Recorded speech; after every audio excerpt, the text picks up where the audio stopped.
Hello everyone, welcome back to tell. So ఈరోజు Saturday కాబట్టి మనం ఎవ్రీ సాటర్డే తెలుగు సెంటెన్సెస్ని ఇంగ్లీష్లోకి పర్ఫెక్ట్గా ఎలా ట్రాన్స్లేట్ చేయాలో నేర్చుకుంటూ ఉంటాం. అందులో పార్ట్గానే ఇక్కడ డిస్ప్లే చేస్తున్న సెంటెన్సెస్ ఈరోజు మనం ట్రాన్స్లేట్ చేయబోతున్నాం పర్ఫెక్ట్గా. మీరు ఇంగ్లీష్లో నేను ప్రొవైడ్ చేసిన ఇన్ఫర్మేషన్ చూసే ముందు మీరు ఒక్కసారి ట్రాన్స్లేట్ చేయడానికి ట్రై చేయండి. ఎన్ని సెంటెన్సెస్ మీరు ఓన్గా ట్రాన్స్లేట్ చేయగలిగారో కామెంట్స్లో మెన్షన్ చేయండి. I will be very happy for that. So without getting any late, let's get into our today's class.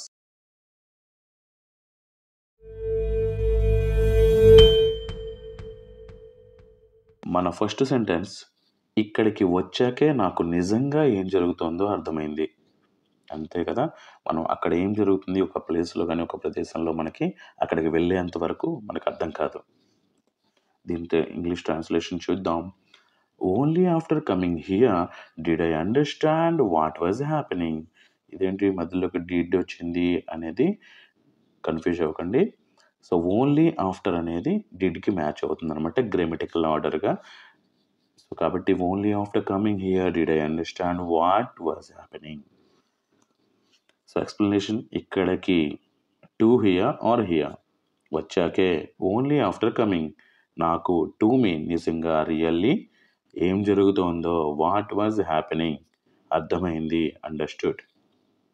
అన్నీ జాయిన్ చేస్తే only after coming here did I understand what was happening అనేది form అవుతుంది. Next sentence, కాలం మారినా కొంతమంది మనుషుల స్వభావం మారదు. అంతే కదా, కొంతమంది అలాగే ఉంటారు కాలం మారినా కానీ. అది మంచి స్వభావం అయినా సరే చెడు స్వభావం అయినా సరే వాళ్ళు మారకుండా ఎప్పటికీ అలాగే ఉంటారు. అలాంటి వాళ్ళ కోసం అనమాట. దీని ట్రాన్స్లేషన్ చూద్దాం.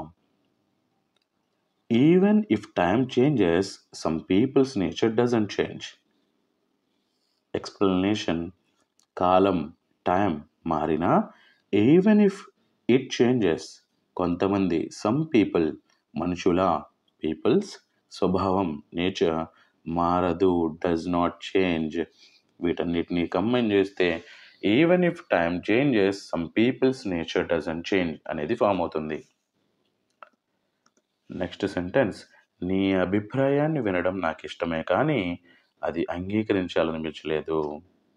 సో అది అదే, నీ ఒపీనియన్ నాకు ఇష్టమే, నేను వింటాను, బట్ నాకు అది అగ్రీ చేయటం అనేది నాకు నచ్చలేదు.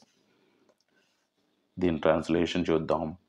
I like listening to your opinion but I didn't feel like agreeing with it అనేది ఫామ్ అవుతుంది. అండ్ ఎక్స్ప్లెనేషన్ చూద్దాం. నీ మీన్స్ యువర్, అభిప్రాయాన్ని ఒపీనియన్ వినడం, లిజనింగ్ నాకు ఇష్టమే, ఐ లైక్డ్ ఇట్ కానీ బట్ అది ఇట్ ఆర్ దట్ అంగీకరించాలనిపించలేదు, did not feel like agreeing. అన్నిటిని జాయిన్ చేస్తే I like listening to your opinion but I didn't feel like agreeing with it అనేది ఫామ్ అవుతుంది. నెక్స్ట్ సెంటెన్స్, మనిషి నిజస్వరూపం ఇబ్బందులు వచ్చినప్పుడు బయటపడుతుంది. అంతే కదా, మనకి కష్టాలు వచ్చినప్పుడు, మనం ప్రాబ్లమ్స్లో ఉన్నప్పుడు అవతల వాళ్ళ నిజస్వరూపం అనేది బయటపడుతుంది. దీని translation, a person's true nature comes out when faced with difficulties. దీని ఎక్స్ప్లెనేషన్, మనిషి పర్సన్ నిజస్వరూపం, ట్రూ నేచర్ ఇబ్బందులు డిఫికల్టీస్ వచ్చినప్పుడు వెన్ ఫేస్డ్ బయటపడుతుంది, కమ్స్ అవుట్.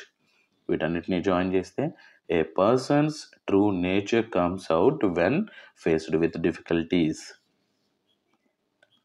నెక్స్ట్ సెంటెన్స్, అతను మాట్లాడిన ప్రతి మాటలోనూ తన నిస్వార్థం స్పష్టంగా కనిపిస్తుంది. అంటే అతను మాట్లాడుతున్న విధానం, అతనికి ఎటువంటి స్వార్థం లేదనే విషయం అతని మాటల వల్ల మనకి తెలుస్తుంది అనేది దీని మీనింగ్ అనమాట. ట్రాన్స్లేషన్ చూద్దాం.